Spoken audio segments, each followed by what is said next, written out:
हैं अगले क्वेश्चंस पर।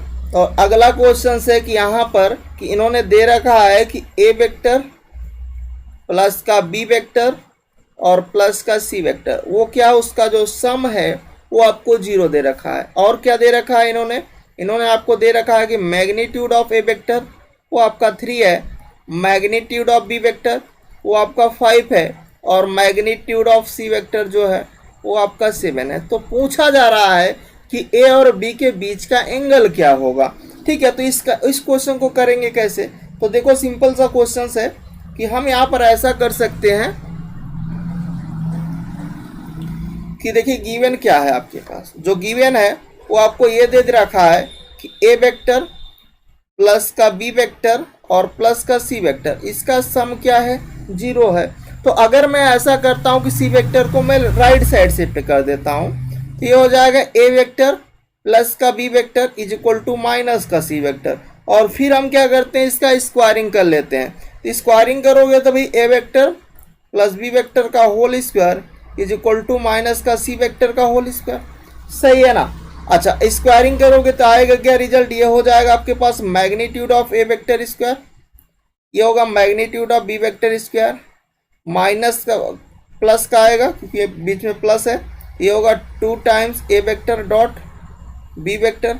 अच्छा, चूंकि हमें थीटा निकालना है तो अभी एक बार लिख लीजिए ऐसे ही और फिर अभी देखते हैं आगे। ये आपके पास होगा मैग्नीट्यूड ऑफ सी वेक्टर का square, A vector B vector C vector आपको पता है, मैग्नीट्यूड ऑफ ए वेक्टर तो 3 का स्क्वायर 9, ये आपके पास बी वेक्टर 5 का स्क्वायर 25। इसको हम लिख लेते हैं क्या, magnitude of A vector magnitude of B vector cos theta is equal to यहाँ पर सी कितना 7 का स्क्वायर।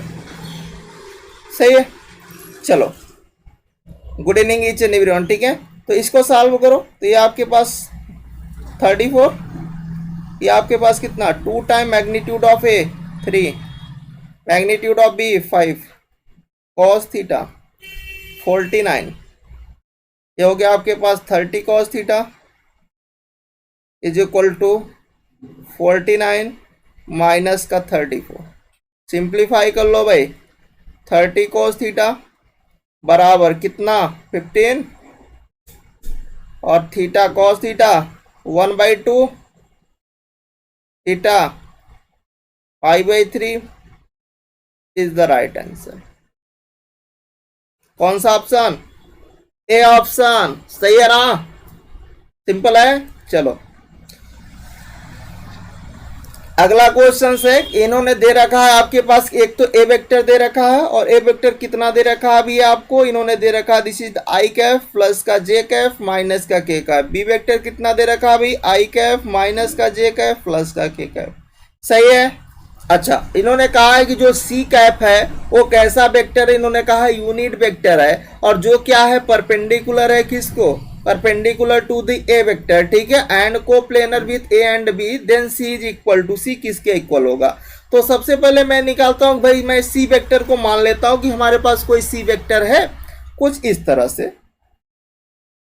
कि हम लेट कर लेते हैं कि लेट जो हमारे पास सी वेक्टर है वो कुछ है एक्स आई कैफ वाई जे कैफ और जेड के कैफ। चूंकि मेरे को सी वेक्टर ही निकालना है, वो सी वेक्टर क्या होगा। अच्छा, अगर ये तीनों के ही तीनों कैसे वेक्टर हैं, कोप्लेनर वेक्टर हैं, तो मतलब अगर ए बी सी कोप्लेनर होता है तो उसका वैल्यूम जो होता है 0 होता है। अच्छा, वैल्यूम हम निकालते कैसे हैं, डिटर्मिनेंट के फॉर्म से निकालते हैं। तो सीधा हम इसका क्या निकालेंगे, डिटर्मिनेंट इक्वल टू 0 कर देंगे। तो ए वेक्टर वाले में देखो भाई यहाँ पर 1 आ गया, ये भी 1 हो गया, ये आपका -1 हो गया। सही है ना, ये 1 हो गया, ये -1 हो गया, ये आपका 1 हो गया। सी वेक्टर वाले में आपके पास ये x है, ये y है, ये आपका z है, इज इक्वल टू क्या हो जाएगा 0 हो जाएगा। क्योंकि ए बी सी जो तीनों वेक्टर थे कोप्लेनर था तो उसका वैल्यूम 0 हुआ, वैल्यूम 0 हुआ तो उसको हम डिटर्मिनेंट के फॉर्म से सॉल्व करते हैं।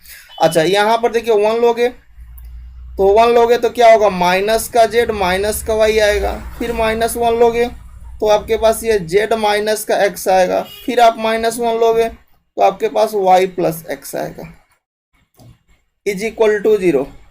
सही है, आप सॉल्व करो, ये माइनस का z माइनस का y माइनस का z प्लस का x माइनस का y माइनस का x, x वाला तो कट गया भैया, अब क्या मिला, माइनस का 2z माइनस का 2i इक्वल टू 0। अच्छा यहाँ से मिलेगा z प्लस वाई बराबर 0, तो मैंने को क्या चाहिए, z की वैल्यू मैंने माइनस वाई रख दिया। लो भाई मान लो इक्वेशन फर्स्ट सही है। अगला स्टेप क्या करते हैं कि जो सी वेक्टर है, और कैसा वेक्टर है, सी के वेक्टर जो है वो यूनिट वेक्टर है, मतलब उसका मैग्नीट्यूड जो होगा वो 1 हो रहा होगा, है ना। तो हम इस प्रॉपर्टी का यूज कर लेते हैं कि अगर सी वेक्टर हमारे पास क्या है, एक्स आई कैफ, वाई जे कैफ और जेड के कैफ, ठीक है। तो इसका यूज करने से पहले एक हमें और पॉइंट देखना है कि जो सी वेक्टर है वो परपेंडिकुलर है किस वेक्टर के साथ, वो ए वेक्टर के साथ क्या है, परपेंडिकुलर है। तो सी वेक्टर जो है अगर वो ए वेक्टर के साथ परपेंडिकुलर है, perpendicular to the A vector, मतलब ये इंप्लाई करेगा कि जो C vector dot A vector आएगा उन दोनों का जो डॉट प्रोडक्ट होगा वो 0 हो रहा होगा। तो चलो भाई सी वेक्टर क्या है आपके पास, ये आपके पास एक्स आई कैफ, वाई जे कैफ, जेड का के का। अच्छा ए वेक्टर कितना है आपके पास, डॉट लगाना, आई कैफ, जे कैफ माइनस का केफ है। यहाँ से आप रिजल्ट निकालो तो आप कहोगे sir X plus Y minus Z is equal to 0, सही है। नेक्स्ट स्लाइड पर आते हैं जरा। तो देखो अभी हमने क्या निकाला, एक्स आपका कितना वैल्यू आया, X plus Y minus Z is equal to 0। अभी मैंने थोड़ी देर पहले एक निकाला था Z is equal to minus Y, ये फर्स्ट रिजल्ट था, फर्स्ट पॉइंट में निकाला था। अच्छा यहाँ पर हम क्या करते हैं, यहाँ पर वैल्यू रख देते हैं किसकी, y की वैल्यू z के फॉर्म में रख देते हैं। तो y की वैल्यू z के फॉर्म रखोगे तो यहाँ माइनस जेड रखना पड़ेगा, ये ऑलरेडी माइनस जेड है। x की वैल्यू कितनी, 2z आ गई। अच्छा सी वेक्टर को हमने माना क्या था, सी वेक्टर को जो हमने लिया था वो हमारे पास था एक्स आई कैफ, वाई जे कैफ और जेड के कैफ है। अच्छा x सारे के सारे वैल्यू हमने z के फॉर्म में कन्वर्ट कर दिया, देखो x है ना। अच्छा एक्स आई को यहाँ पर देखिए एक्स इज इक्वल टू क्या होगा, एक्स की वैल्यू हमने 2z निकाला तो एक्स के स्थान पे आप 2z रख दीजिए, 2z आई के। वाई की वैल्यू जेड के फॉर्म में रख दो और एक जेड ऑलरेडी से है ना। तो यहाँ पर कितना हो जाएगा, माइनस का जेड जे कैफ और ये होगा जेड के कैफ। अगर मैं यहाँ से जेड को कॉमन कर लेता हूँ तो भाई अगर आप जेड को कॉमन करते हो तो ये 2i माइनस का जे कैफ और प्लस का के कैफ बनेगा, this is the C vector, सही है। अच्छा अगला हमारे पास है कि नेक्स्ट पॉइंट हम ऐसा कर सकते हैं, इन दोनों का क्या ले लेते हैं, मॉडुलस ले लेते हैं, इन दोनों का मैग्नीट्यूड ले लेते हैं। तो जैसे आप सी वेक्टर का मैग्नीट्यूड लोगे, चूंकि वो यूनिट वेक्टर था तो उसका मैग्नीट्यूड कितना हो जाएगा, 1 हो जाएगा। और जेड का लोगे तो जेड का तो सिंपल सा जेड ही रहेगा, ठीक है। तो यहाँ से देखो इसका लोगे तो रूट लग जाएगा, तो ये होगा 4, ये होगा 1 और ये होगा 1, तो इसका 1 होगा और यहाँ से आएगा रूट का 6, डिवाइड कर देना तो आपको मिलेगी जेड की वैल्यू। अच्छा जब जेड मिल गया तो जेड की वैल्यू उठा के यहाँ पर रख दो तो सी वेक्टर तो मिल जाएगा ना। तो सी वेक्टर आपके पास क्या हो गया, जेड अपॉन बाई रूट 6 रख दो तो क्या आ गया आपके पास, 2i कैफ माइनस का जे कैफ और प्लस का के कैफ। यही आपको वैल्यू निकालना था, वो सी वेक्टर क्या होगा। तो देख लो आपका ऑप्शन कौन सा सही हो रहा है।